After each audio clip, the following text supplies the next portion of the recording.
theyeshiva.net.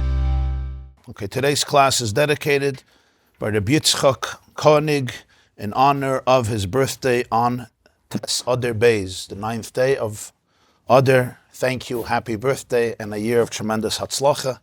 La'arichis yamim v'shanim tovos with all the blessings. Thank you very much. The name of the Megillah that we read on Purim, the scroll that we read on Purim, of course, is called Megillas Esther, which literally means the scroll of Esther. Sometimes it's actually just called Esther, the book of Esther. And the question has been raised over the generations, why is this the name of the Megillah? You would think that since, as the Megillah points out, it was really the work of two people together, was Mordechai and Esther. In fact, as the Megillah says more than once, Vesmaimar Mordechai Esther Oisa.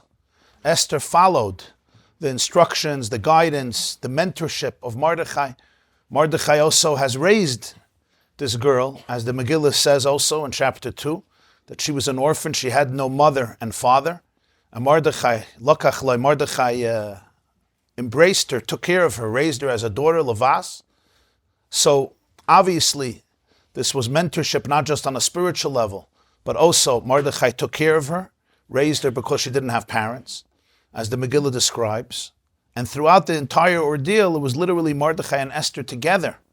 Very, very powerful power team, you could say, who brought down Haman, transformed the decree, and saved the day, and saved the Jewish people. But it's interesting that the name of the Megillah, you would think would be called maybe Megillas Mordechai ve'Esther. Maybe Esther was the queen, so you would call it Megillas Esther or Mordechai. Maybe even Megillas Mordechai, because Mordechai was the one who inspired Esther. And even when Esther had to go into the king the first time to start initiating the process of defeating Haman, it was based on Mordechai's requests, instructions, guidance. Esther was hesitant. Mordechai pushed her. Nonetheless, the name is exclusively Megillas Esther. It's Esther's scroll, the book of Esther. The explanation for this is based on a story that the Gemara describes how the Megillah came about to be written and how the entire holiday of Purim was established. And here we immediately see the unique connection to Esther, and uniquely Esther, not Mordechai and Esther. So if you look in your first source, it comes from Megillah Zayin Aleph. This means Tractate Megillah, Talmud, Tractate Megillah, page 7a. We have it in the Hebrew, and I took from Sefaria an English translation. Amar Rab Shmuel bar Yehuda. Rab Shmuel, the son of Yehuda, said, he shared a story. Sholcha lahem Esther lechachamim. Esther sent a message to the sages. What was the message? Kav'uni l'doiris. Establish me for future generations. Very interesting expression. Kav'uni l'doiris. Kav'uni comes from the word kavua, kva, to established. Right? Like likvaya mezuzah, to establish a mezuzah. Kvius means an establishment. Kav'uni, establish me for generations. What does it mean, establish me for generations? What is that supposed to mean?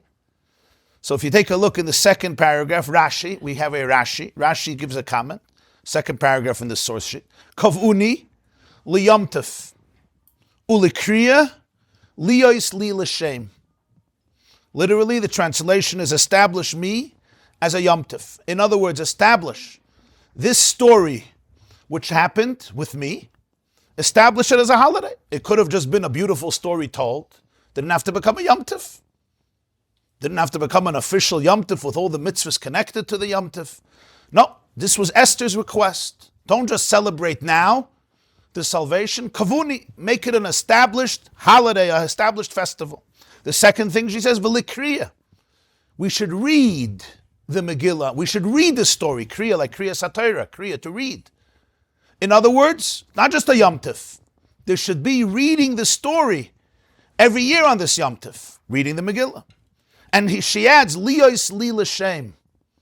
So this should be my name. I should have a name. Liyos li l'shem, I should have a name. This should be a name for me. Obviously, when you have a holiday and you're reading the Megillah and you're celebrating it, this is Esther's name, Liyos li l'shem. So back to the first source. This is Kavuni l'doros, establish me for generations as a holiday, read a story, and make a name for me. Shalchula, the Chachamim were not excited. They responded back, they sent back, Kina at ma'irere salanu lebein ha'ummos. You are creating anti-Semitism. You're creating jealousy, you're creating envy, you're creating angst. Why? Because they were saying this will arouse the wrath. Kina is like the wrath, the jealousy, the anger, the hatred of the nations against us. Because basically the Megillah tells the story of the terrible, devastating defeat of Haman and all of the anti-Semites who wanted to kill the Jews, and the absolute victory and triumph of the Jewish people and the wars they fought. We don't need this. We don't need this. That's what the Chachamim sent back to Esther. Sholcha lahem. Esther sent back a message. She says, Kvar ksuva ani al divrei hayamim lemalchei madai uparas. Don't think you're going to hide the story. I am already written in the chronicles of the king of Madai and Persia. In other words, the story is well known.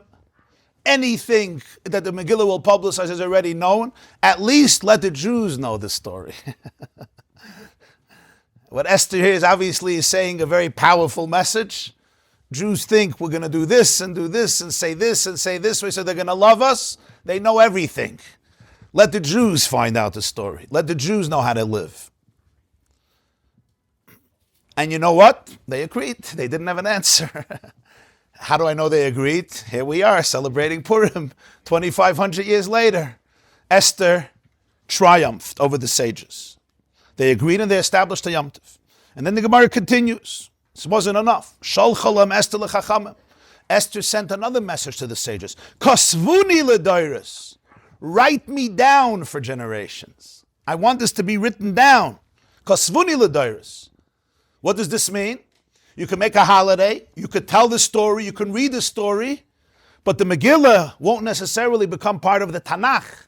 It won't become part of the Kisvei HaKodesh. You don't have to read it from the scroll, reading every single word as a holy Megillah, as part of the holy Tanakh. Didn't have to be like that. It could be a holiday, like Chanukah, for example. Chanukah, we celebrate, but we don't have a Megillah that halachically you have to read. I mean, there's a Megillah Antiochus that some people read, but the sanctity of the Megillah with a blessing before it and a blessing. Okay, very good. Okay. Why should he wait till Purim? Yeah. They say that there was once a Jew, he was, let's call him an alcoholic the way it is. He liked to drink. And when it came the month of Adar, Rosh Chodesh Adar, till the end of Adar, you couldn't find him sober. From the first day and Adar to the last day of Adar, he was completely drunk. They came to him and said, what's this heter? 1 day, Purim, what's this thing, 30 days? He says, it's exactly what it was meant to be. He says, no, Purim is 1 day. Purim is 1 day. So you drink 1 day, why are you drinking a whole month? He says, you don't understand. Why did Haman tell Achashverosh and ask him to make a decree that we're going to exterminate the entire Jewish nation in 1 day, b'yayim echad? Well, he was stupid. What if a few Jews run away? What if a few Jews are hiding? The next day it's all over? He had to be a fool. Give it a few weeks, give it a few months, give it a few years. Why put it in 1 day? So I'll tell you why. Haman was a brilliant man. He knew 50-50, he may not succeed. And if he doesn't succeed, it's going to be a holiday. At least you can't faginen. The Yidden, more than 1 day, he didn't fagin. He knew he might lose. He knew it's going to become a holiday. And he didn't want Jews should have more than 1 day celebration. He says, because Haman was stingy and didn't want us to celebrate for more than 1 day, I have to suffer? Ich darf leiden because Haman was such a Rasha Marusha and he didn't fagin Jews another holiday? I don't. I do a whole month the way it was supposed to be, the way he really wanted to do it. I do a whole month. I'm the only one celebrating Purim. So you can have a holiday and you could tell the story, you could even read the story, and Esther's name would be established, but she wanted something else. She wanted kasvuni l'daitis. She wanted it should be canonized, as we say, canonized as part of a ksiva, and you read it from the Megillah, and we look inside the Megillah. The Megillah is the Kisvei HaKodesh. That's what she also wanted. And here the Gemara continues, they argued with her again. They said, we don't have a right to just add another sefer to the Tanakh. You may have written it, Mordechai may have written it, but we don't have a right. And they argued with her again. And then the Gemara says at the end they agreed, and they realized that in Chumash there's already a hint. K'soiv zois zikarim b'sefer, when Moshe said, Hashem told you, Moshe, write the story of Amalek. K'soiv zois zikarim b'sefer, 4 words.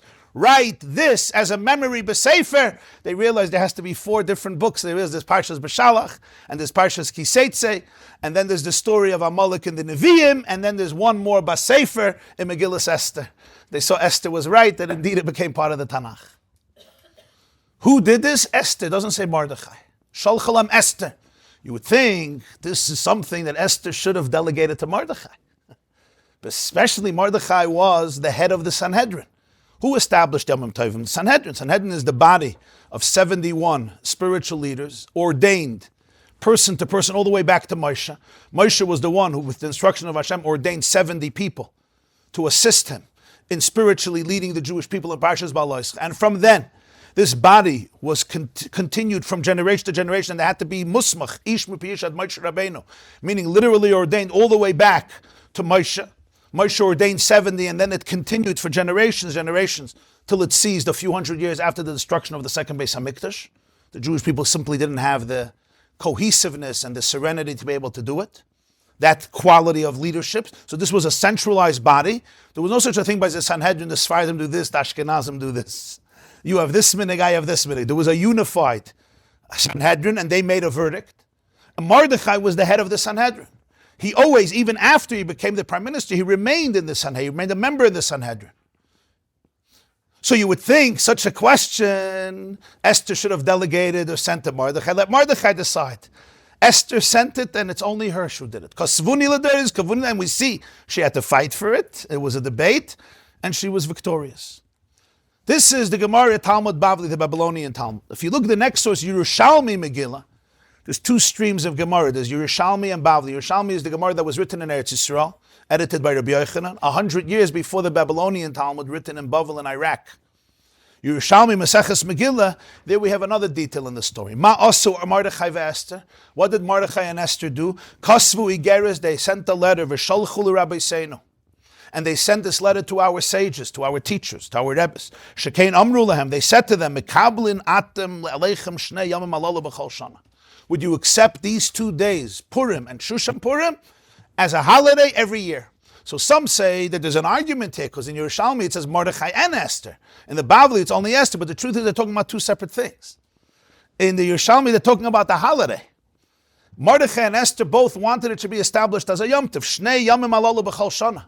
Esther requested something specific, not just a Yom Tov.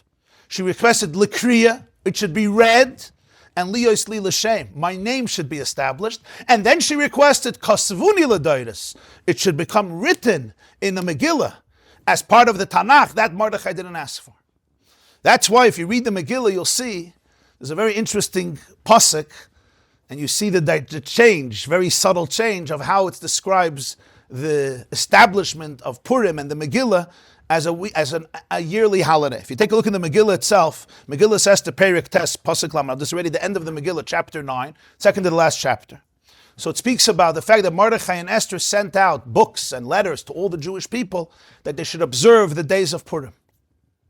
So they said, L'kayim es yimei Purim eila bizmaneyam, kasher kiyam aleya Mordechai HaYehudi ve'Esther HaMalka, ve'kasher kimu al nafshim v'alzarim divrei atzayim v'zakas.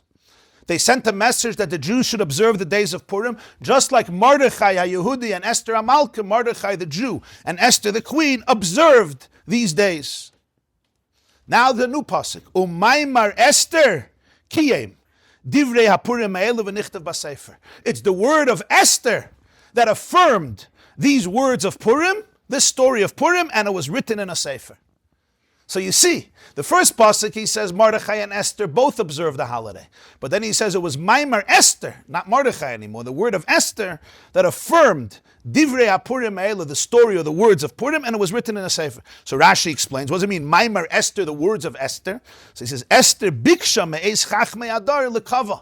Because Esther was the one who made a request from the sages of the generation to establish it as a holiday, to establish it as a day when we read the story, and it should have her name, and that this should become written together with other ksuvim, together with the other writings in the Tanakh, because of Esther, it became written in a holy book, and that's why we don't just tell the story or read it by heart, or one person reading it and the other person could just hear the story, but rather it's all from ink on a parchment with all the halachas, how you have to write the Megillah. In other words, it's a holy script and a holy writing and a holy sefer, and you can't miss a word, etc., etc. So now we right away understand why it's called Megillas Esther. This explains it very geschmack, because this was really the whole idea of having a Megillah that you have to read and read it from the script and consider it a sefer of the Tanakh. This was not even Mordechai's idea, even though Mordechai was a major part of the story. And as we see from Yerushalmi, Mordechai wanted it should be a Yom Tif.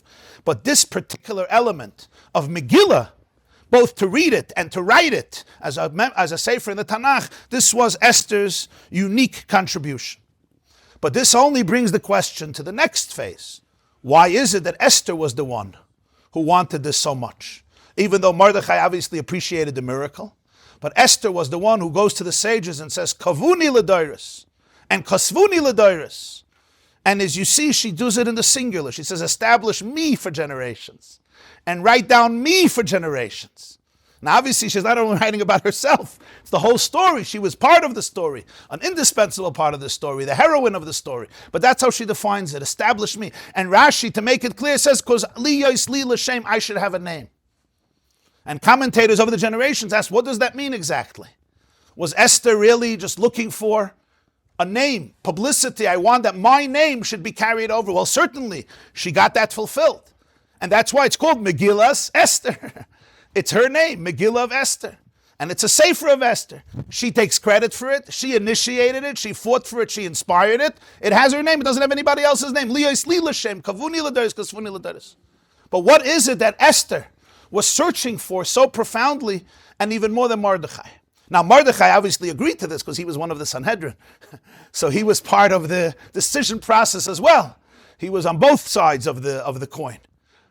But the initiation came specifically from Esther. And we don't see that Mordechai told Esther to do this, because actually Mordechai would have been more qualified to do this. This was his realm, his domain. Halacha, establishing the halacha, deciding a yom tov for the Jewish people. This wasn't Esther's personal obligation or responsibility or field of influence. She was a queen that remained a queen in Persia.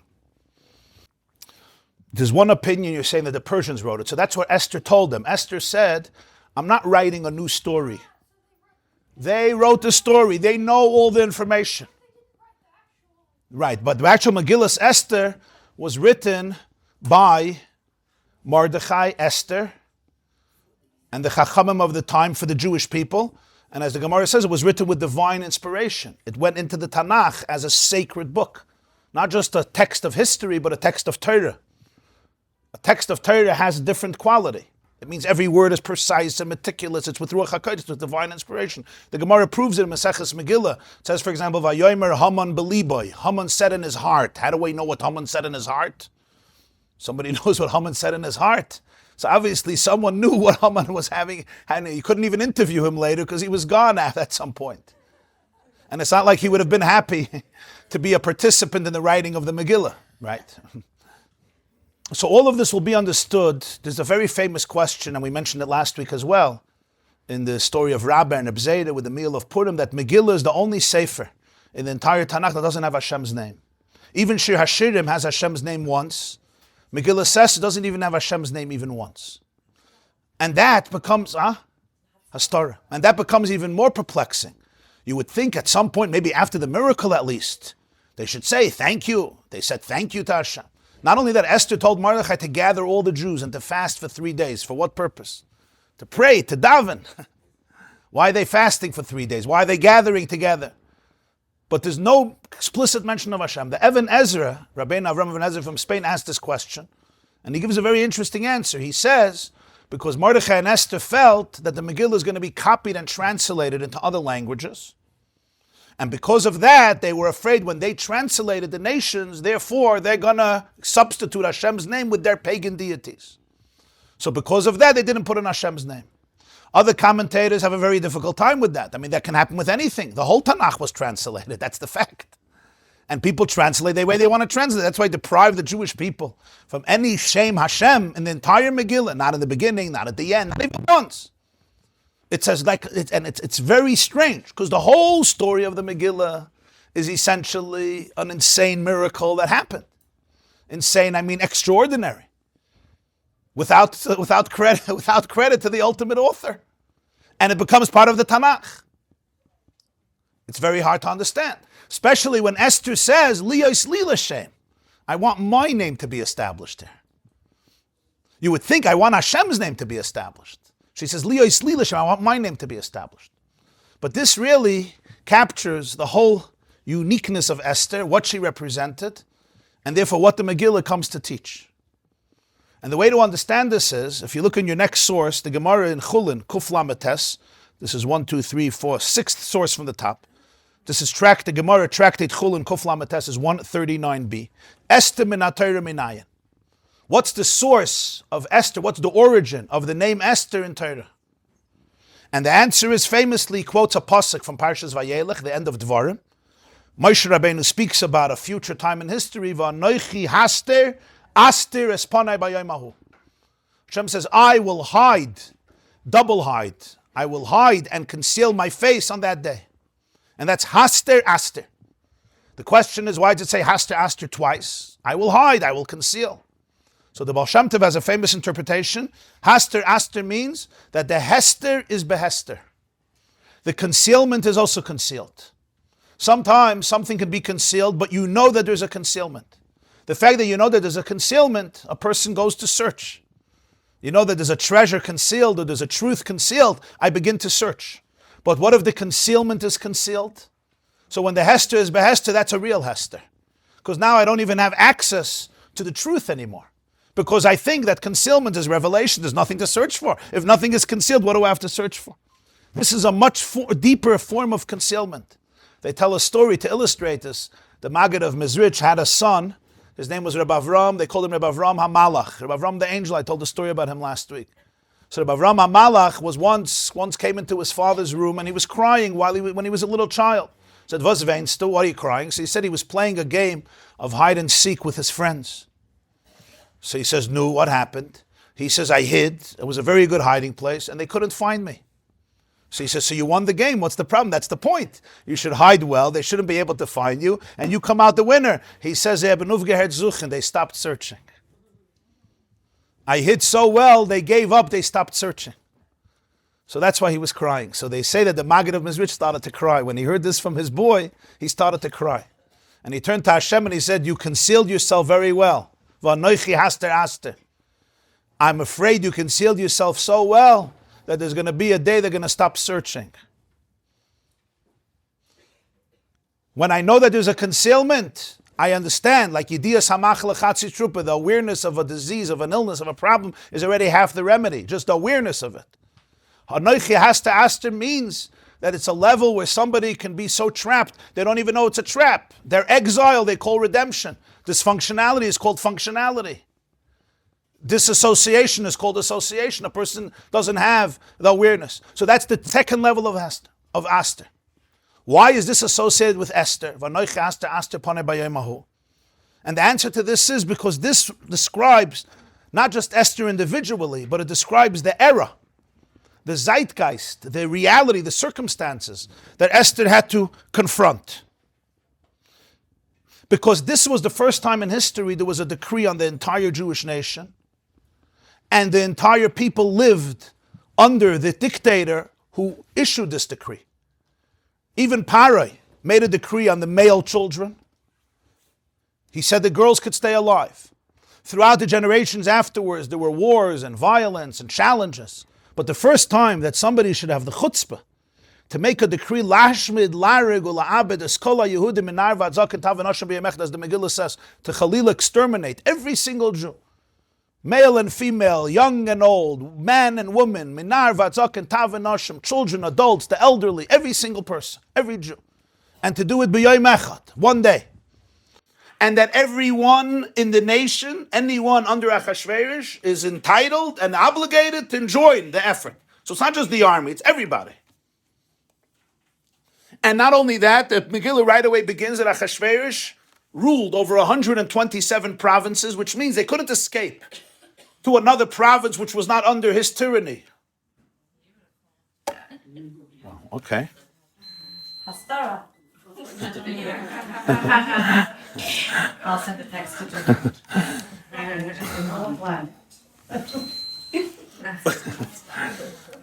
They couldn't run. Okay, it is what it is, as they say. Anoichi haster, haster. Labeling Kish, being the whole world, because it's Indian. Yeah. Yeah. Yeah. Oh, Mazel Tov. Okay. Vayihi Oir. Okay. May all the hastaras end as fast. May all the concealments come to an end as fast as this one. So the Gemara says, "Vayihi b'me'ach Hashverosh." She was me'hoidu v'at Kush. There's two opinions, Rav and Shmuel. Either Hoidu and Kush were near each other, or they were so far from each other. But the point is that Achashverosh was called a Moshel Bekipa, meaning he was the superpower of the time, and all of the Jewish people were under his authority. They were subjects under the sovereignty of Achashverosh. So the decree of Achashverosh was horrendous and horrific in this sense that it was unprecedented in Jewish history. Similar to what happened with Adolf Hitler, who had exactly the same plan.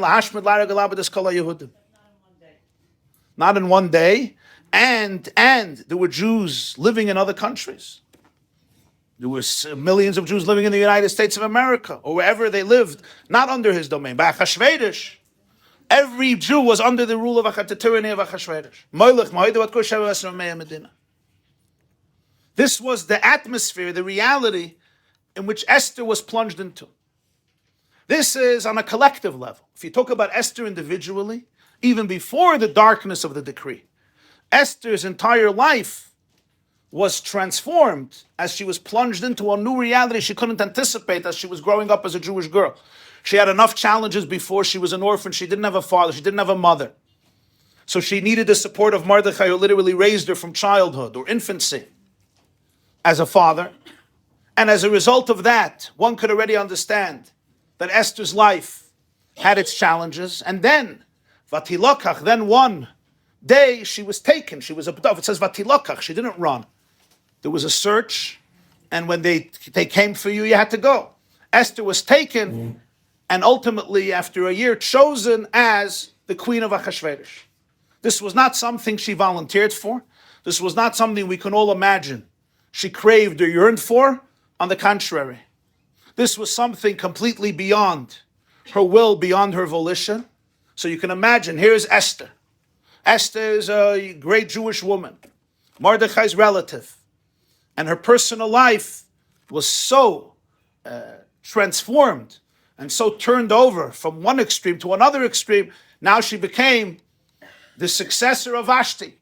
She became the queen of the Persian Empire. This was Esther. And as a result of that, one can maybe not appreciate, but we can begin to be sensitive to the fact that the way Esther experienced this whole story was different than everybody else. Because Esther was literally in the lines that when Mordechai reaches out to her and says, go speak to Achashverosh and plead with him not to kill the Jewish people, Esther said, I can't. Because my husband has a decree that if you go in without permission, you go out with a head shorter. And I was not summoned for 30 days. 30 days he'd not shown any interest in seeing me. This only underscores to you what type of connection it was, what type of relationship it was. A wife goes in without permission, a wife, a queen that it says he loved and he craved for and he enjoyed her and he vatim tzachein v'chesed, so much grace. But it doesn't matter, she'll also die. Just like he killed his first wife, why can't he kill his second wife? This guy has a reputation already.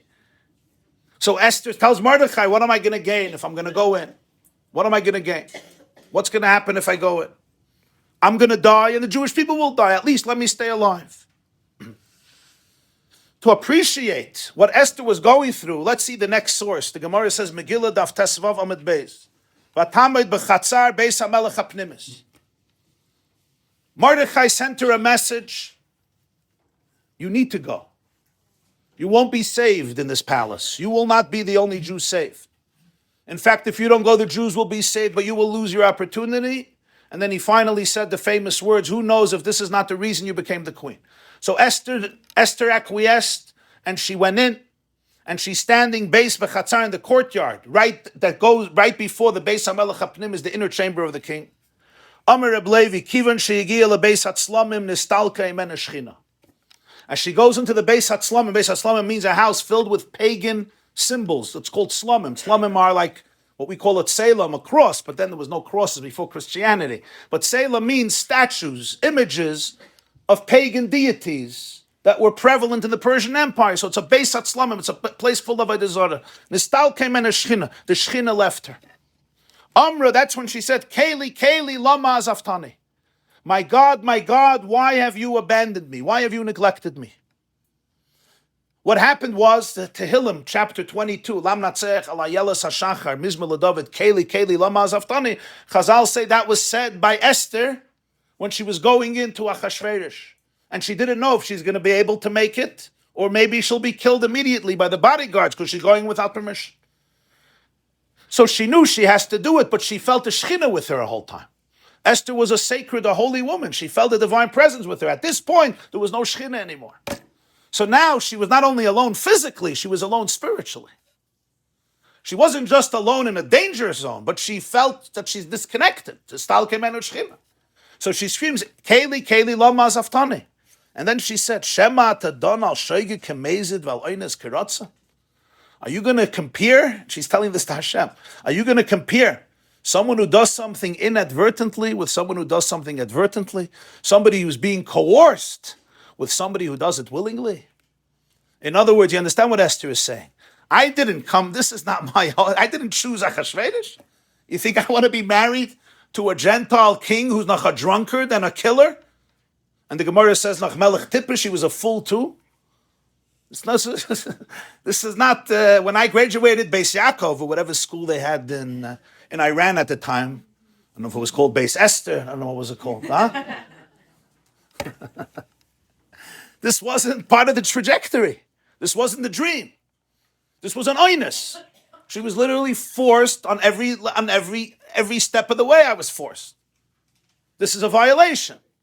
This is a shaygig and it's an oinus. Why is the Shechina running away from me? I understand somebody chooses to go into the abyss. Somebody chooses to go into a place of filth. So they're detaching themselves, at least on a conscious level. But Esther says, you know better than anybody else that this is an oinus. And that's why she screams out, Keli, lama zaftani. This is what the Gemara means. Esther v'anoichi haster aster panei bayemahu. Esther lived through such a state of concealment, besides the concealment that all the Jewish people lived through. The horrible, horrible decree of Haman, and nobody knew at the time how it's going to end. Their Jewishness came out, so everybody can understand what a darkness it was. Esther had her own unique experience of Hester Panei Bayemahu, because in this whole process, she couldn't even be with Jews. She couldn't even be with Mordechai. She was busy entertaining and being a companion and being a spouse and being a queen with everything that came with, that I don't have to elaborate on, that the Gemara is intimating here. And where was she at this time? She's still busy being the dutiful queen for Achashverosh and a very good friend of Haman, because Haman was a very noble person in that family. Take a look at the word she tells Mordechai, and she captures it in 3 words.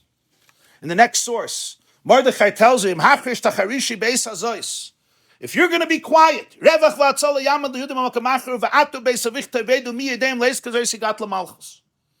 Mordechai says to her, when she says she can't go, if you're quiet now, the Jews will be saved, but you and your father's home will be lost. Who knows if it's not for this reason that you have reached royalty, that you have become the queen? So Esther says to Mordechai, I'll go. Gather the Jews, fast 3 days. I will also fast. And then she says these words. This is the 4th chapter of Megillah Esther. Uvechein avay el hamelech asher lo chados. And thus I will come to the king asher lo chados. You know what lo chados means? Not according to the law. Das is like religion, the law. Das, like Das Yisrael, the laws of Israel. I will come lo chados. This is not according to the law. This is not protocol. And she says, "V'chasher avadati avadati." And when they read the Megillah, most communities, these 3 words are read in the notes of Eicha, which I read on Tisha B'Av. V'chasher avadati avadati. Unlike the rest of the Megillah, which has a festive tune to it throughout because of the nature of the story, there are a few exceptions, and one of them is here. And we can understand because the nature of the words indeed is the message of Eicha. V'chasher avadati avadati. What does it mean, v'chasher avadati avadati? Literally, it means, and if I'm going to be, if I was lost, I'll be lost. If this is my destiny to perish, I'll perish.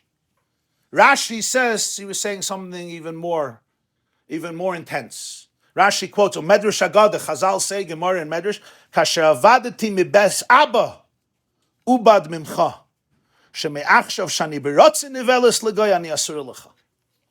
It's very intense here. I already lost my father. I didn't grow up with a father. But I had you. And according to Chazal, Esther and Mordechai were married. Mordechai loy levas says, look, Mordechai took her lebas, could also be read lebayis. Built a home. Now, if she was forced by Achashverosh, she was forced. But this was the first time she was going in willingly in order to annul the decree. Till that time, she never initiated anything. She was completely passive. Esther karka olamais. This was the first time Mordechai said, go! You have to go. Going with into Achashverosh didn't mean you go in to play dreidel with them.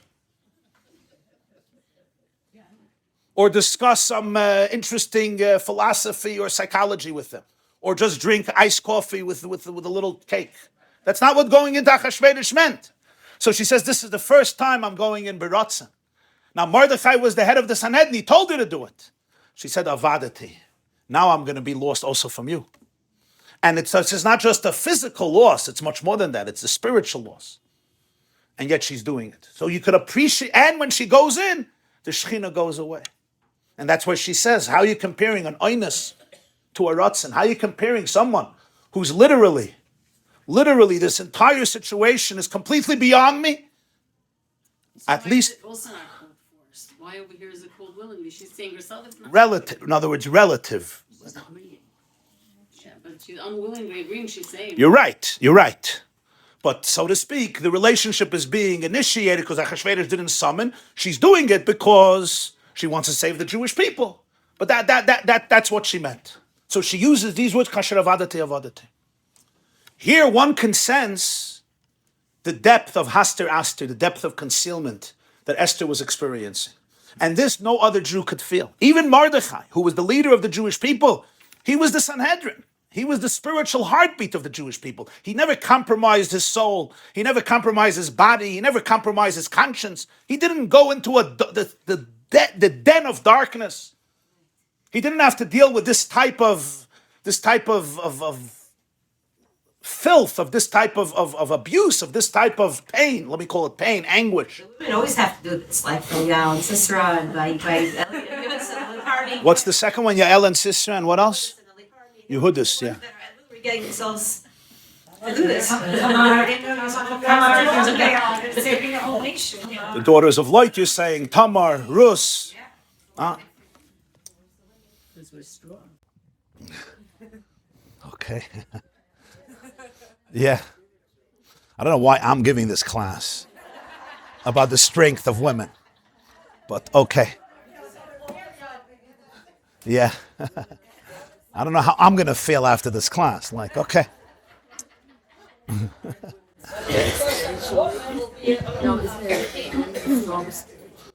I'll just surrender more to my wife. It's fine. It's anyway it's a good thing to do before the class also. That's what Chazal say. Kasher avadati avadati is, Mela, I don't have Olam Haza. At least I had Olam Haba. Now in this, I feel the Shechina is gone. So even though it's with good intentions, she felt that her Olam Haba is lost. So this is a Haster of Esther Hamalka at this moment. Hanoiche Haster. That's true. She didn't think she was doing the wrong thing. She went in. She did it with consciousness, with deliberation. But we're talking about her experience of what she was facing in her experience. She didn't feel guilty in the sense like I'm ashamed, I'm doing the wrong thing, I'm so immoral. No, she knew who she was. This wasn't a question. Huh? Why did Mordechai do that to her? Save the Jewish nation. But you don't say the Jewish nation on three Averas, so why? Mordechai didn't decide that she should be taken to the palace. Vatilakach, this wasn't Mordechai's choice. She was abducted by the king. Mordechai had no power on that level. This wasn't Mordechai's doing. Now she was already in the queen. She was already the queen for years. She was a queen. She was married to, she became the queen of Achashverosh in the 7th year of his reign. This happened 5 years later. So she has been in that palace for quite a few years. And even before she was officially a queen, she was there a year before, because Achashverosh had this whole system, which you could read in the Megillah about another crazy, interesting system that he had, how he chose his queens. They had to be there for a year with this type of perfume for 6 months, myrrh for 6 months, and then other perfumes another 6 months. And at night they came, and in the morning they left. I mean, the Megillah goes on in detail to describe, and there's a reason why the Megillah wants to describe. It's not really relevant to the story, what type of perfumes, and who was the man who ran this whole, what's the word, Sharim, what's the word, harem. Yeah, I don't know if that's the right word. That's what they say in the English Megillahs, I don't know, whatever. Bais Hanoshim. And it was a whole organization. It was a huge, and there's a guy, Hey who apparently was a very skilled guy, and he knew exactly, whatever, and every girl got her assistants. It was a whole lebedik meis. Why is the Megillah telling us all of this? So it does tell us a little bit about, it tells us a lot about Persian culture. It tells us about Achashverosh's personality. That's true. But it really tells us where Esther was going into. That's what it tells us. And a person who felt the Shechina with her, now she herself says, Keli, lama azaftani. She turns to Hashem, why did you abandon me? What did you abandon? And it's at this moment where we come to really appreciate the true depth and the true essence of who Esther was and what the Megillah represents. Yeah, in Persian culture and in many other cultures. The woman didn't have any of these rights, certainly not to influence her children and mentor them and guide them. She herself was completely subservient to the husband. And you see that the whole reason to execute Vashti is because Memuchan told Achashverosh that people, women, are going to learn from Vashti not to listen to their husbands. And that freaked out Achashverosh and everybody else, and he had to kill Vashti for that.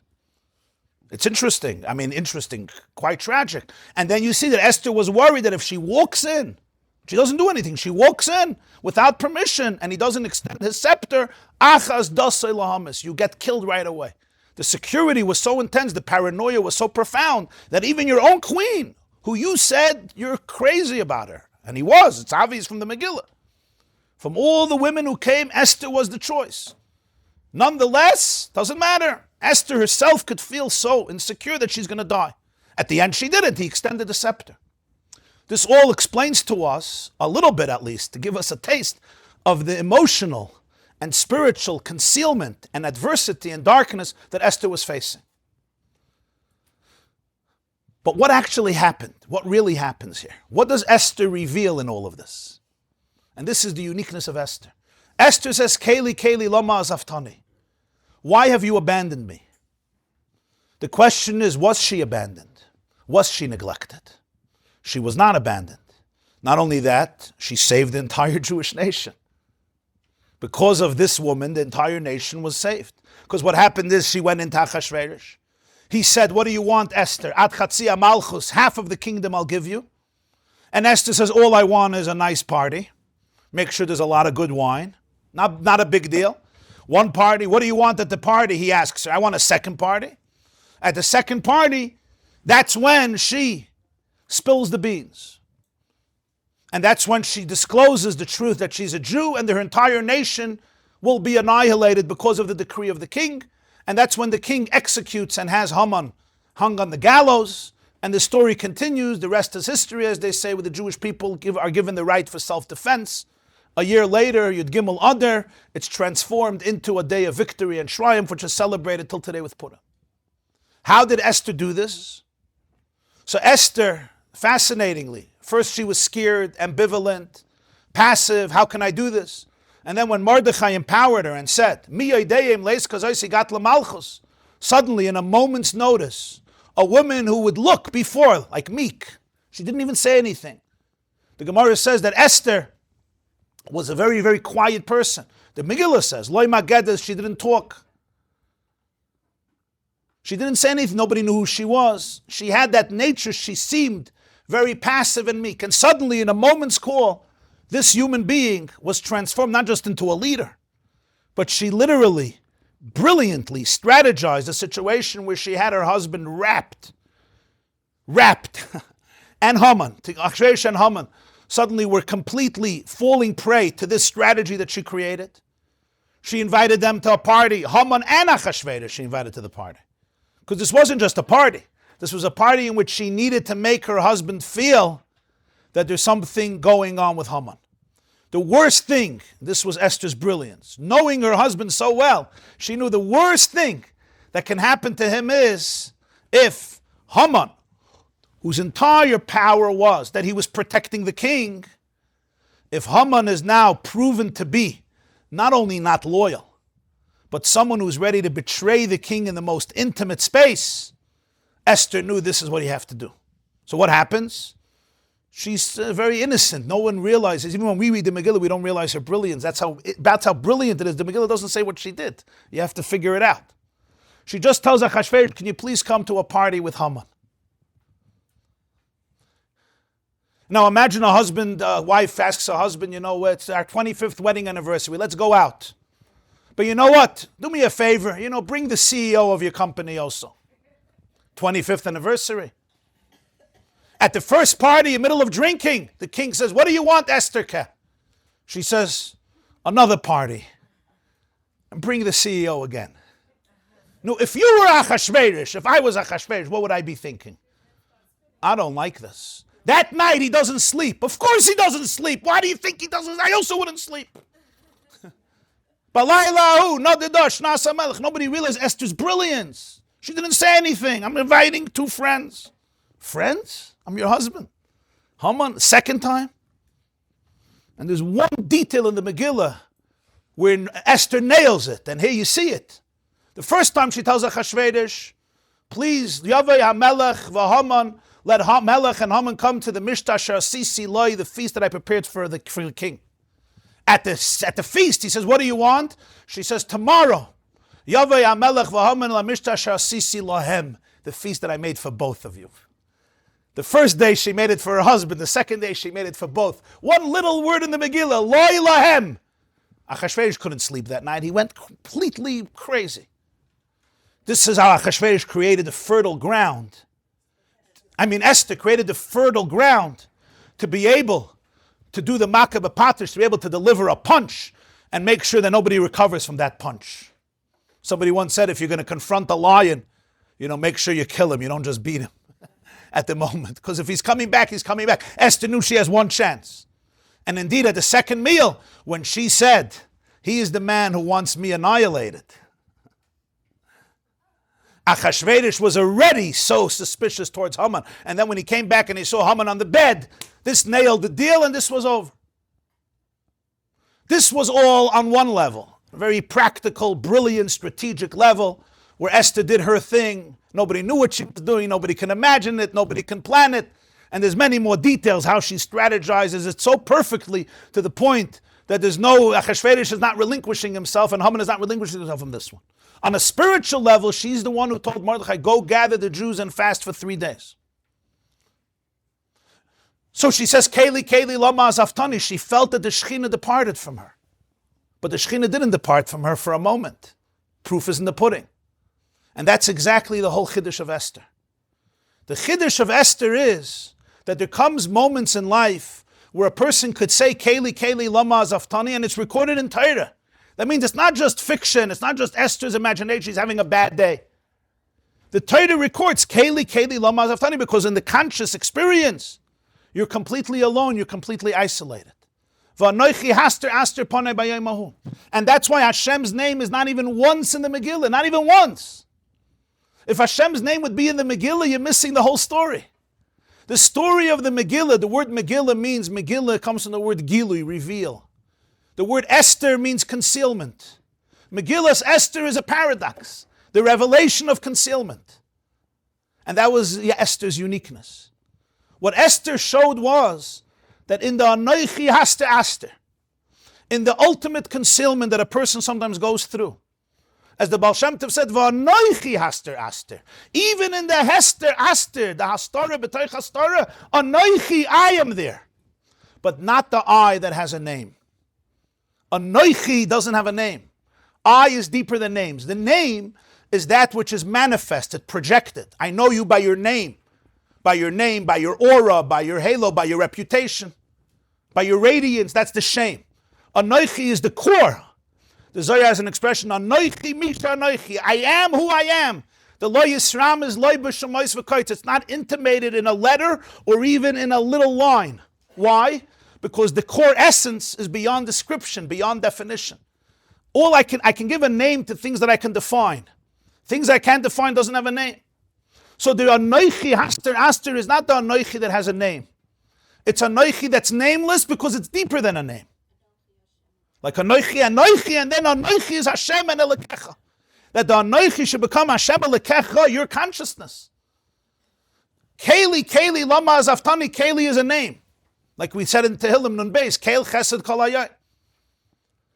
So in that moment when you're experiencing Azaftani, the Megillah has no name. In fact, when you read the Megillah and you don't have any background and any context, what are you reading about? You're reading about Achashverosh, you're reading about Vashti, you're reading about searching for women, you're reading about the perfumes they were giving them, you're reading about Bixen Viserys, assassination attempt, you're reading about Haman, you're reading about Haman's intrigues. It's a whole story about Persian culture and a Persian palace and a Persian empire, and everything in the Megillah happens according to the trajectory of nature, Teva. As it says in Sfarim, there's not one moment in the Megillah where you could say, the sea split, or the water turned into blood, or Hashem came down on Mount Sinai. Every moment in the Megillah, in other words, if you look at the Megillah, what would you say? You could say, it's a nice story. The first lady was Jewish. She was a brilliant woman. She was much more active than we realized. She was much smarter than we realized. She wasn't as meek and as passive as people thought. She was quiet, but her inner world was quite rich and glorious. And the Jews had a mazel. But where was there something unnatural? She got her husband on her side. She got Haman. She got Achashverosh, Haman paranoid against Haman. That's it. It's all al-pi teva. It's all al-pi nature. Aster. Even the miracle is concealed in many ways.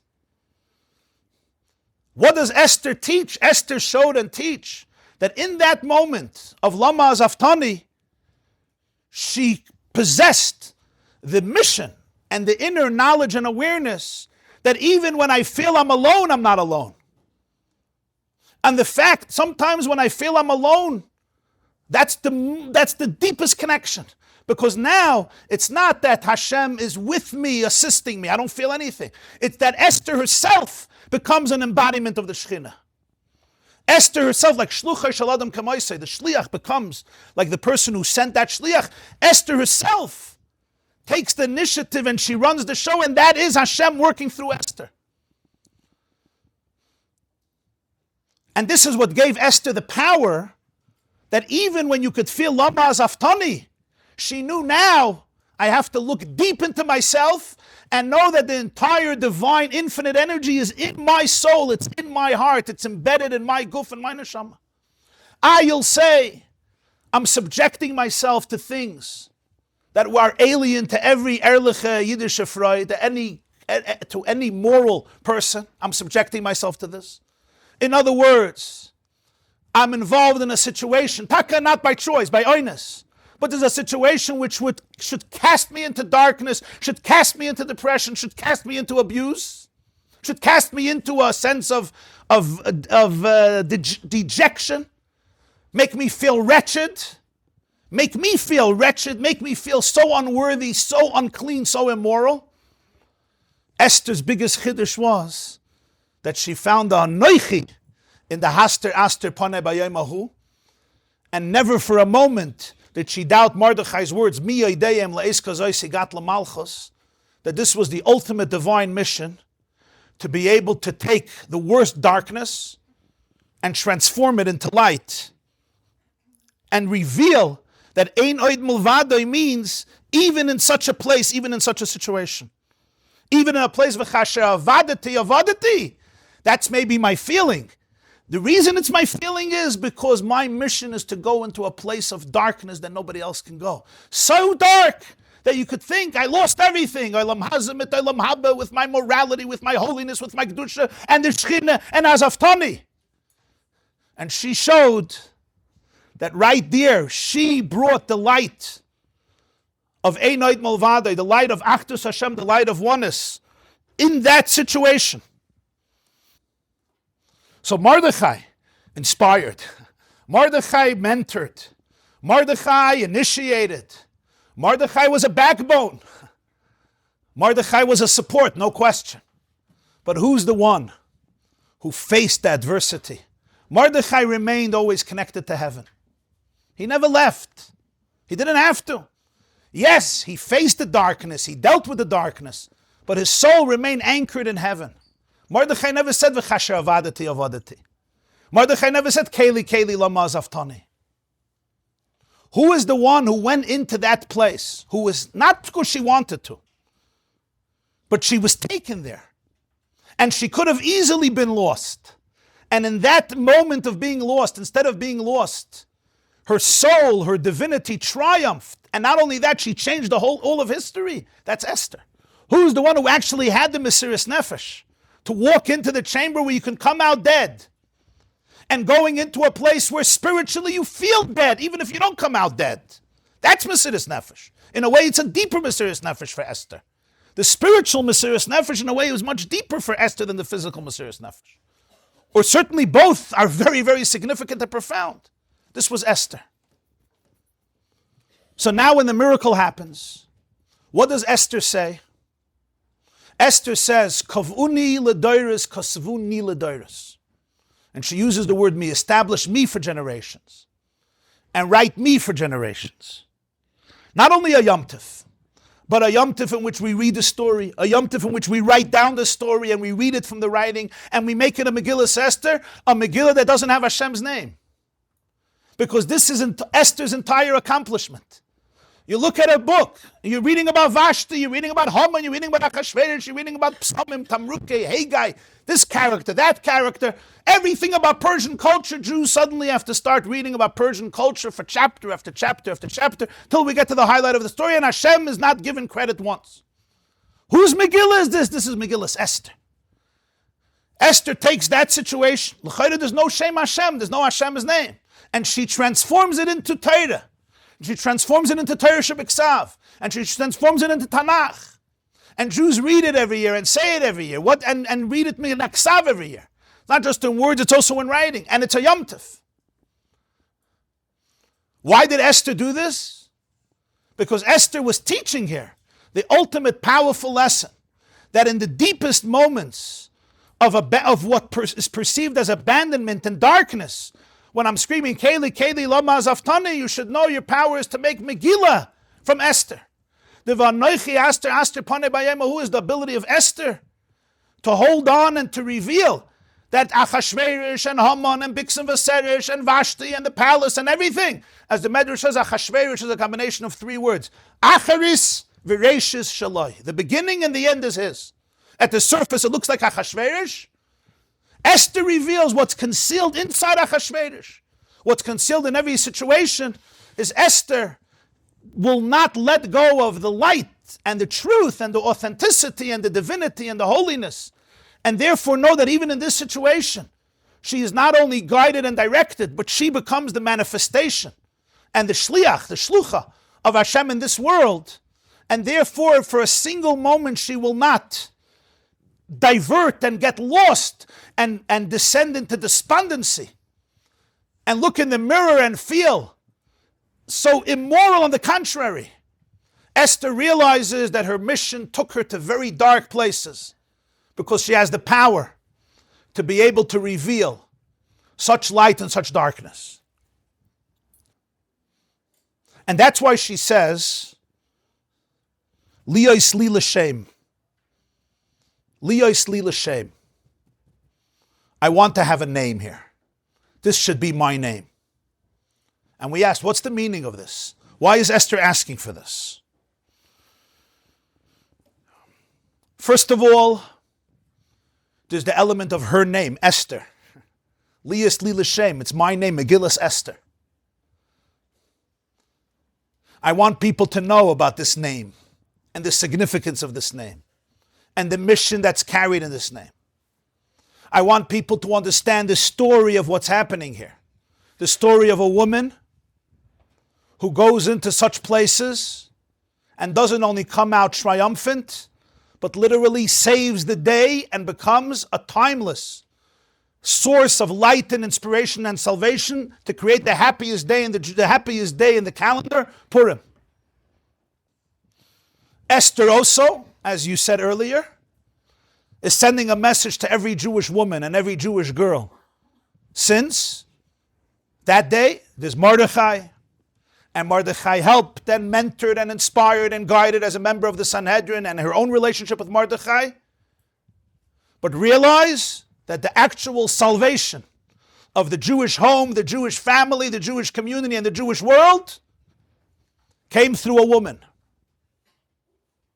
She had that courage, that know-how, that power, that resilience, that clarity, that decisiveness to be able to go into such a place and not only not falter and not only not get defeated on every level, but on the contrary, to remain etched in eternity, in holiness, in godliness, and therefore know that this is a mission and the darkness is here for me to transform into light. But Reb Tzadok HaKohen of Lublin, he was one of the great Hasidic masters, Reb Tzadok HaKohen of Lublin. He passed away in 1900. He has a sefer called Resisei Laila. Resisei Laila. And it's the wet drops of the night, Resisei Laila, the water droplets of the night. Futsoisei Resisei Laila, from a song in songs, it says, my hair braids are Resisei Laila, they're moist with the wetness of the night. So there, chapter 52, Oisnon Bais, he gives one more aspect in this story of why Esther said, my name. I want everybody to know my name. And he lived in the 1800s. So this is not something that was written a year ago or a few months ago. It was written in the 1800s. But when I saw it the first time, I think it was last week I saw it, or whatever I saw recently, I was startled, beyond startled for a moment that he says this. And I want us to see this inside. He raises the question, the big question we asked last week. What's this idea that on Purim you become intoxicated, Adar, you don't know the difference between blessed is Haman, oh yeah, I'm already drunk. Blessed is Mordechai and cursed is Haman. Okay, that's a Purim slip. It's not a Freudian slip, it's a Purim slip. What's this idea? Jews, we don't like intoxication. The Gemara says that a shikr, it's called an abomination to be drunk. You're not allowed to daven when you're drunk. It's something considered very disgraceful. On Purim, suddenly it's an obligation, and we learned last week, Rabbi said it's an obligation, and Rabbi and Zayda got drunk, and the whole story that happened by the party. What's this whole idea? So this is what he explains here. It's the third paragraph from the bottom. Purim u ois habris sheben Yisrael avim shebashamayim etzat shoresh hanelam ba'olam haza v'shegam beis hahelem va'astara be'imkei libam dvukim b'Hashem Yisbarach. Purim represents the depth of the relationship between the soul and Hashem. Even in the deepest concealment in the own person's life, in the depth of one's heart, you're always in dveikus, you're always connected. Valkein chayev lebesume ada loyada lohiris. The gambe is shikris kazeki shikrutse shaloit. The loyada klum v'beheder adas legamni gamkein kosher b'Hashem Yisbarach. That's pshat ada loyada. A person gets drunk. It's a metaphor. A person loses their mind. They lose their mind. They're drunk. So let's hear the words again. You have to get drunk till you don't know the difference between cursed is Haman and blessed is Mordechai. Most people interpret it, you're so drunk you don't know the difference.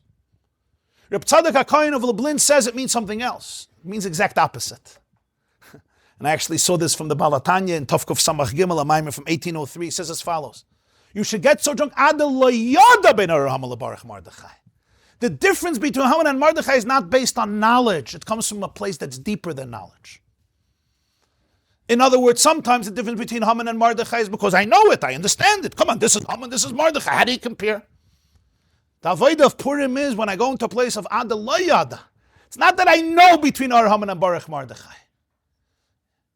Rather, the core of my soul screams out the difference between Ar Haman and Baruch Mordechai. The way he puts it here is, person is drunk like light. He doesn't know what's happening. What does that represent in life? There's a place that my intellect, if you go to the core of my conscious, beyond intellect, we call pre-verbal, pre-cognitive. What comes out then? What comes out then is that Arur Haman and Baruch Mordechai. Ada Lo Yada, the difference is not based on Yada. You don't know between Arur Haman and Baruch Mordechai. It's much deeper than Yada. In other words, it's visceral, it's intrinsic, it's innate, it's essential. It's the quintessence of the person. So we're not worried what happens when all the layers go away, even when my das shuts down. I don't have an ego, I don't have the power to discriminate, to dissect. It's not mathematical anymore, it's Lo Yada. But the relationship is essential. Why? Because in the deepest concealment, there's still dveikus. That's Ada Lo Yada. That's the entire holiness of Purim, and that's why it's a Yom Tov that can never ever be severed. It says that even La'asad Love, when all the holidays will be obliterated, it'll be like candle in the sunlight. Purim will never be nullified. Chazal say. Why? So he says this is the pshat. Purim represents something that could never ever be nullified. Everything else could be nullified because if it's based on my conscious awareness or connection, so if it's not there, it's not there. But since Purim represents the essential relationship, the essential holiness, the essential dveikus, so then nothing I can do or anybody can do can destroy it. Even if I go into concealment. And even if not like Esther, I go in chas v'shalom b'rotz. In other words, I'm drunk. I'm completely drunk. In other words, I go into places that are very difficult, challenging. What Purim represents is that the relationship is at the core. If it's at the core, your soul is divine at the core, so then nothing I can do or anybody else can do can ever sever it. I can eclipse it.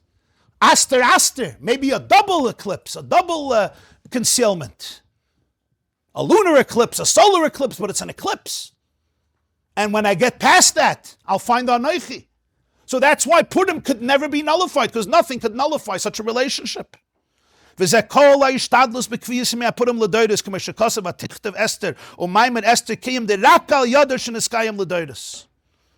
and that's what Esther wanted. She is the one who made it to her generations, this lesson. And he says here, Rashi Pirush, shame, liyos li l'shem. Rashi Pirush, sham, liyos li l'shem, b'vadeh le'kivna lahagdil k'voida b'zah. Did Esther want to grace or make her covet big? Everybody thought, Esther. She wanted to be a celebrity. She wanted to be promoted. I want a name. I want thousands of years later, people should say, Esther, yay, hooray, Esther. Megillus Esther. He says, that's not pshat. So what did she want? What was it that she wanted?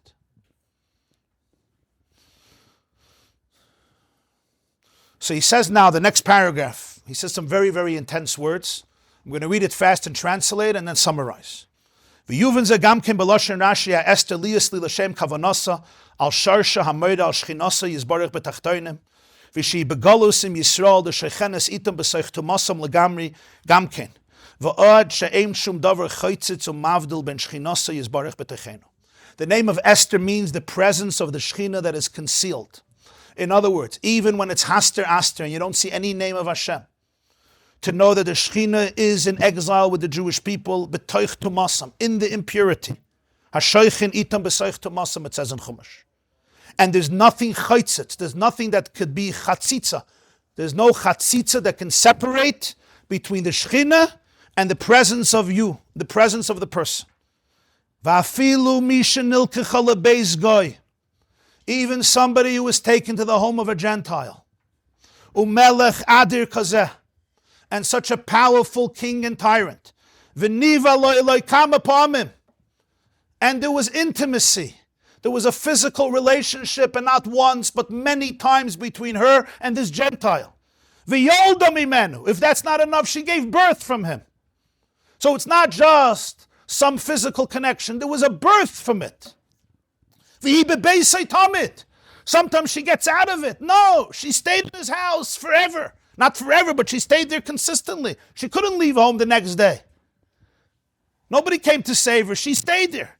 Ubebeis hatzlamim. If this is not enough, it was a place of pagan deities, a beis hatzlamim. Hayesh tuma g'doyla mizeh.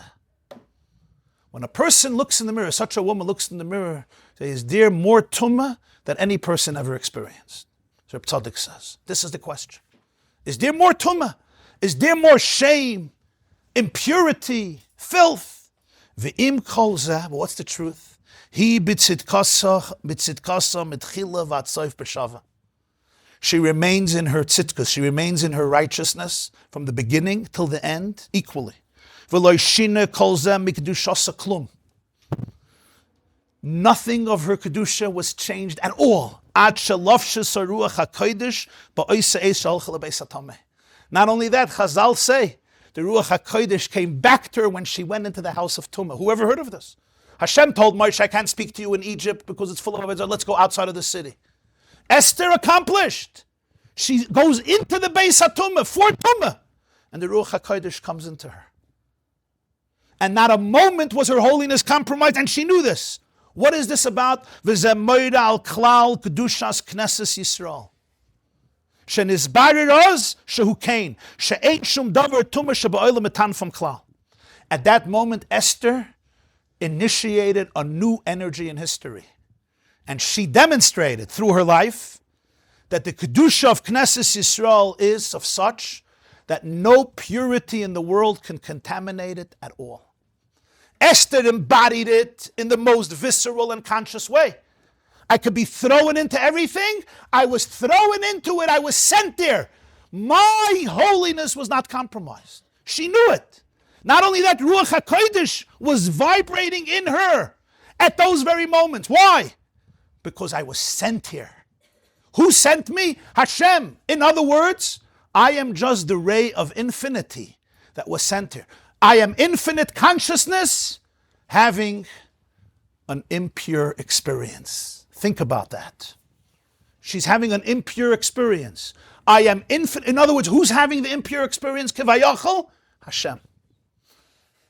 Does Hashem become impure by coming into the impure world? He doesn't become impure. Why not? Why not? Why not? And he describes here, forgive me, but he describes here very vividly what we're talking about.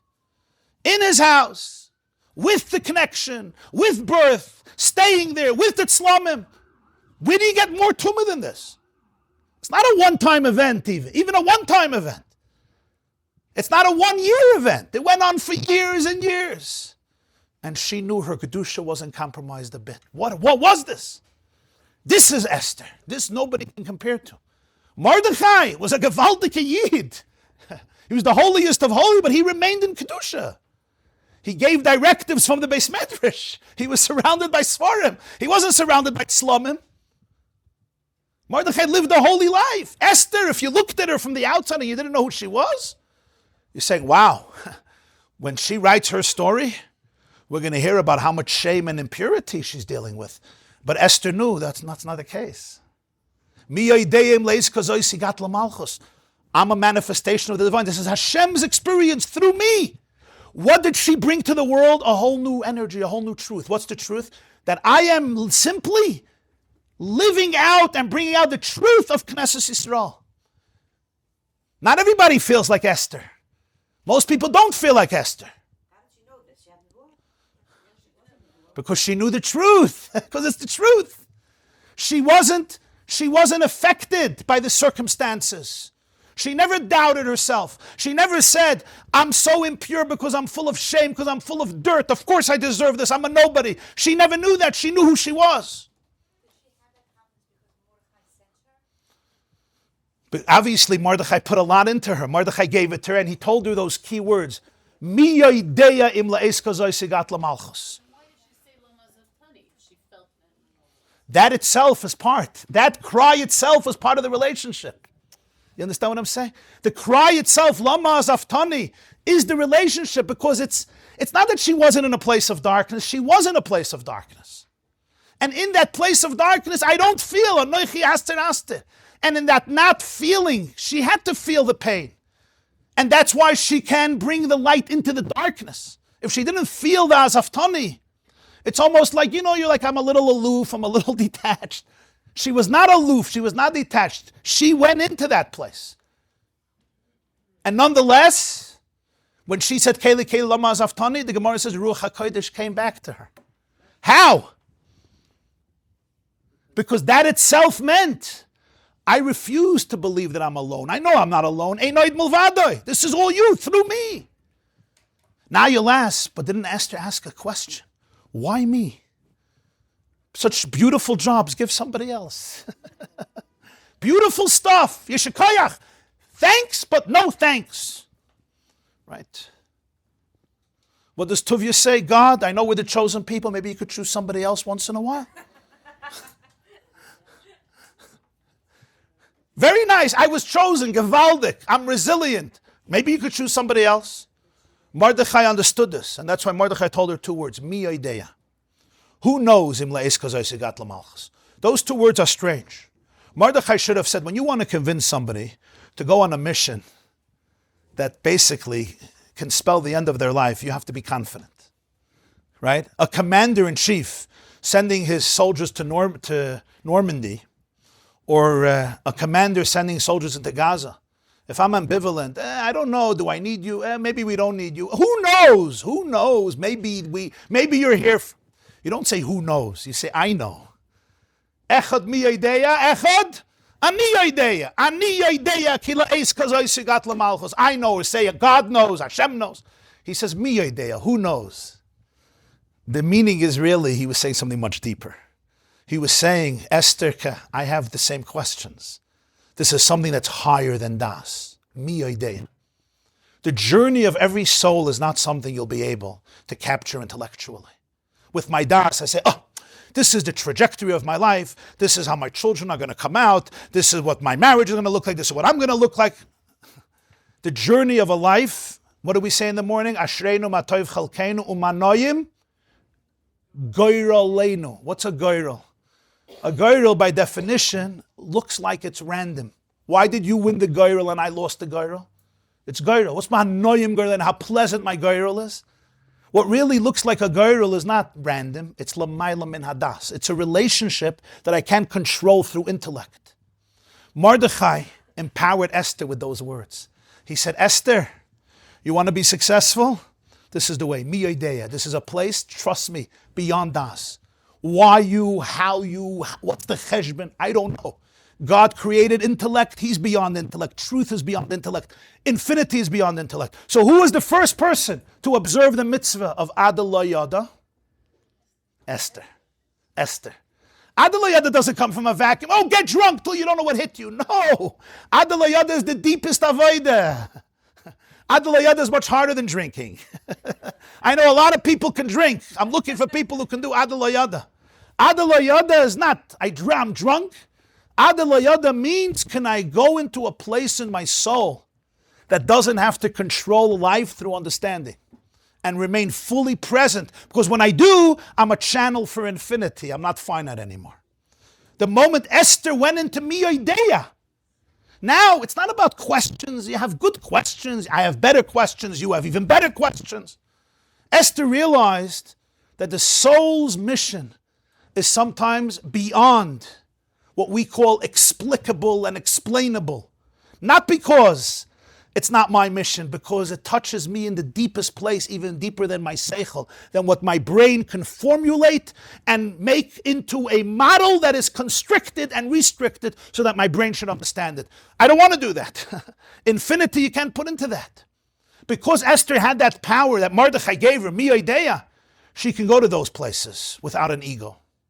without guilt, without shame, without insecurity, without fear. Usually I go to these places, I'm such a bad person, I'm such a bad girl, Hashem is punishing me. How much Gehenna am I going to get? Kasher avadati, that's it, I'm done, I'm finished, I'm a lost case. Esther realized this is a place beyond reward, beyond what you can understand. This is a place of avadati, of complete bittul. There was no mitzias anymore, there was no ego anymore. That's kasher avadati. Who is here? I'm mamish a channel. Those are the moments we become the most powerful people, the most creative people, because you don't take things personal. There's no ego involved. It's not guilt. It's not fear. It's not insecurity. It's not shame. It's not about Adalayada in a most healthy way. Adalayada means I don't have to figure it out because my eye is deeper than figuring things out. My eye is a channel for the divine eye. And as a result of that, you see. You're saying about Tilbash Esther Malchus. Beautiful.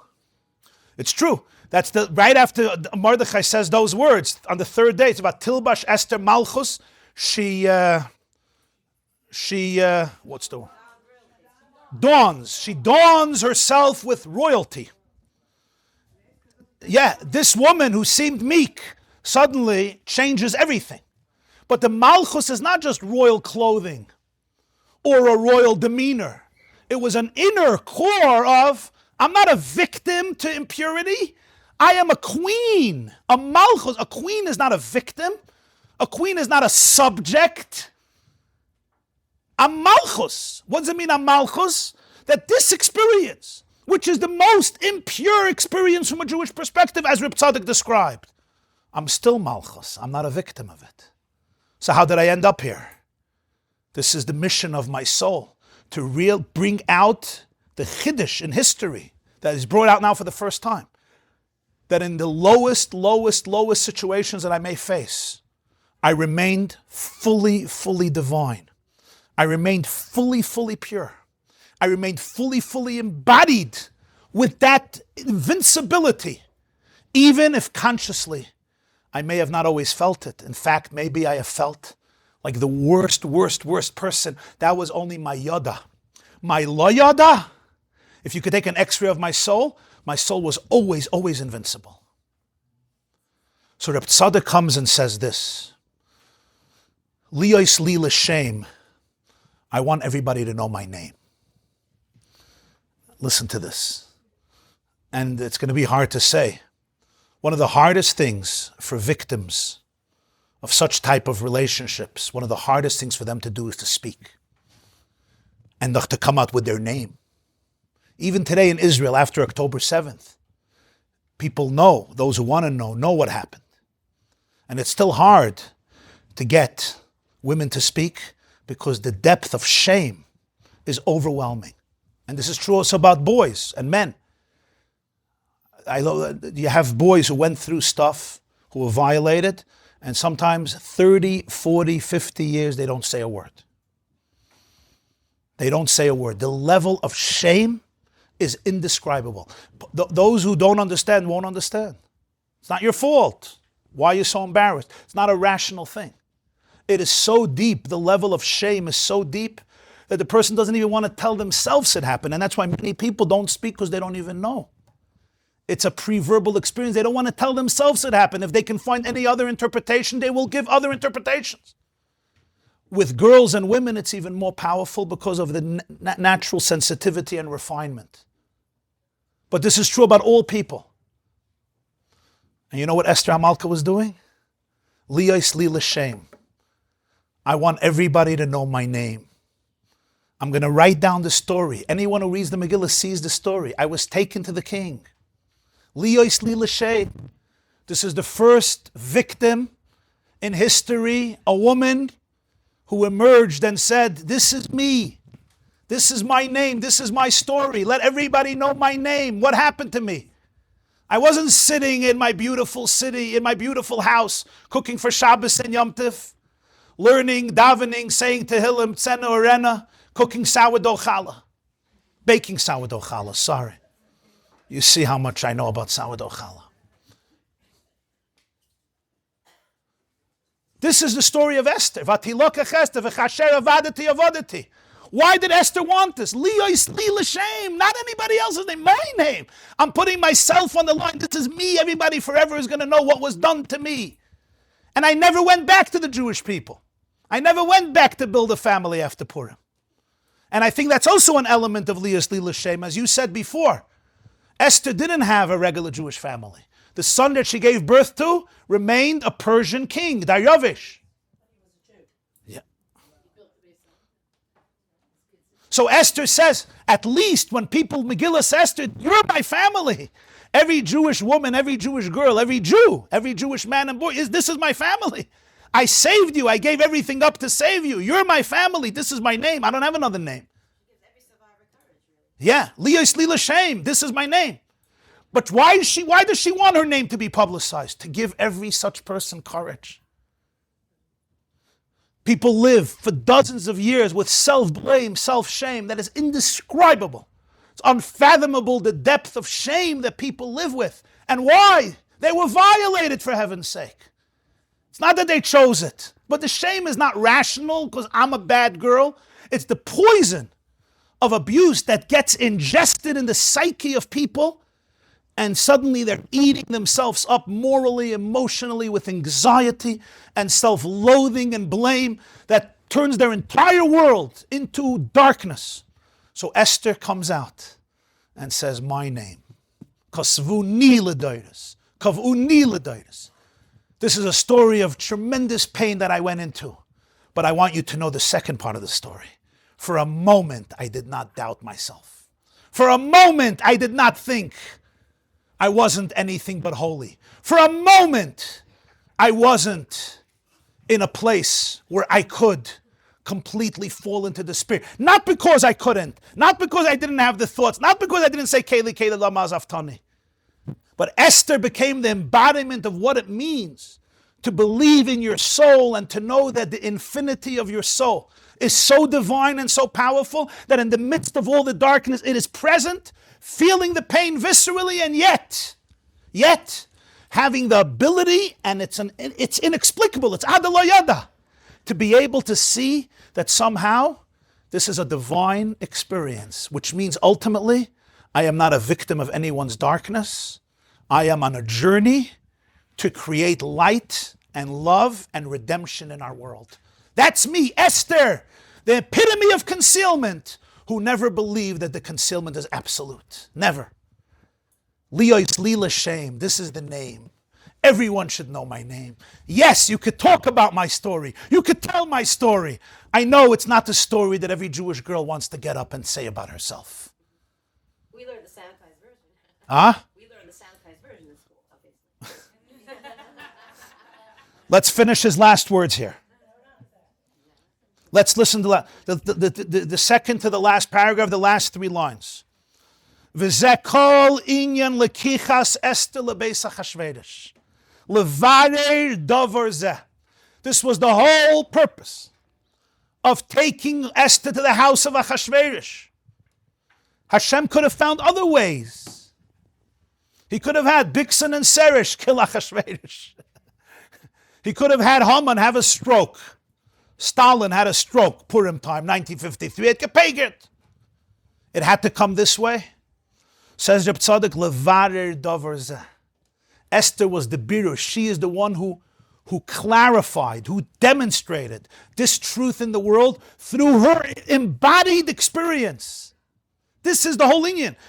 Levarer davar zeh shekdushas yemei Purim shenizgala az or zeh dikdushas Yisrael shekol tinoifus loy tanfe.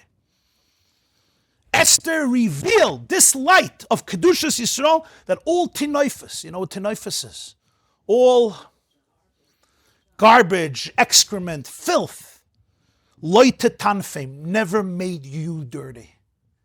It made me feel I'm dirty. It made me think I'm dirty. It may cause me to live with a sense of inner dirt. But it's a matter of perception that I could heal. And how do I heal it? First and foremost, by knowing it's a perception. Ve'ein shum davar hamoinu mikdushasam klal. There's nothing at any point that can prevent you from touching infinite holiness. The gam kielech begeit salmavis lo yirah ki ate imadi da filu yiu b'mokim sheyiu dvukim b'yizbarach. There's no place I can be in physically or mentally that you say there's no dvekas there. You're a lost case. You're disconnected. You made so many mistakes. You did this, you did that. Even when I'm not on the level of Esther. Esther embodied this for the Jewish people. She revealed the truth of every Jew. By Esther, it came out in the most conspicuous way. You see what light she brought to the world. If somebody says Esther was full of tumah, Esther was full of filth, Esther nebach is nebach. Nebach, the word you don't associate with Esther is nebach. Esther says, that's what I want you to know. I'm not a nebach. Liyois li l'shem.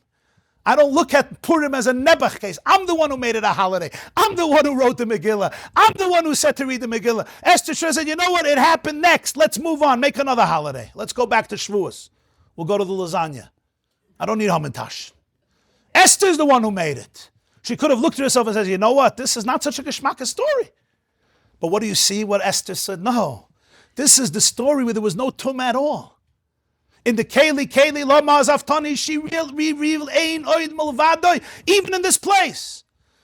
Why? She demonstrates what Kedushas Yisrael is, Ada Lo Yada. Even when I get to a place beyond Yada, what's going to come out? The truth is going to come out. And even the person, he's like light. He's shikah like light. What's going to come out for real? Sometimes I think I was in a crazy place. I was addicted. I was pulled into these things. Not like Esther. I'm a Adar Yada. What's going to really come out is the truth can't be changed. The truth can't be averted. So now he finishes. We'll just finish with this paragraph. V'zeu shamru b'gemara yud aleph aleph. Amos sayro kolaf seyaris b'mei Mordechai v'Esther. It says in Tehillim, Ro kolaf seyaris es Yeshua selekenu. They have seen at the edges of the earth the salvation of God. So Mordechai says, when did they see at the edges of the earth Hashem's salvation? Times of Mordechai and Esther. What does it mean, the edges of the earth? So he says, Ratzalaima mekaymes hayoytzer shveilim upchusim. Shayeshua hoisos laharisech Hashem yizbarech malchuse bakol mashal afilu b'mekaymes hayoytzer shveilim upchusim kebeis hachashverish. Af seyaretz means the lowest dregs of the earth. Is God present? If I end up in the lowest places, is Hashem present? If I end up in places where my body or soul, chas v'shalom, are violated, is God there? Did God watch it? Did my soul watch it? Was I connected? You can't tell me I was. Look what it did to me. Look how much craziness, insanity I'm dealing with. Look how much anxiety, depression I'm dealing with. Look how much blame, shame, guilt, addiction I'm dealing with. Look what it did to my marriage. Look what it did to my emotional life. Rochel Afse Yaretz. When was Elokus revealed in Afse? In the lowest places, like in the house of Achashverosh, in the time of Mordechai and Esther. The Hoya HaYoyser Rasha. First of all, he was a Rasha Merusha Achashverosh. And she ends up in his room, in his bedroom. V'hu nikra Afse Yaretz, v'sham niri Yeshua Salakenu. There the Yeshua of Elokeinu was seen. Ki lo haya azar nes la'avidi lo'hitzi Yisrael mitachas yadai. The miracle could have been destroy Achashverosh and liberate the Jewish people from him. That's not what happened. He remains the king after the story. After Purim, he became even more powerful. So I don't understand. You're saving the Jewish people, how? By keeping Achashverosh intact, in his position, even more powerful.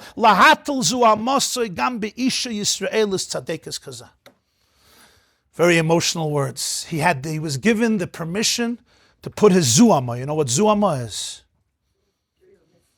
Filth, uncleanliness, zuhama. Where?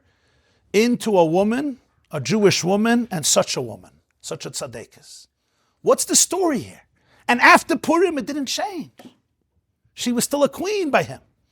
Aval hakoil lefarsim Yeshua selekenu, degam shamhu amanig ve'ein oid milvadoi klal. This is the whole chiddush of Esther. The whole chiddush of Esther was how she experienced it.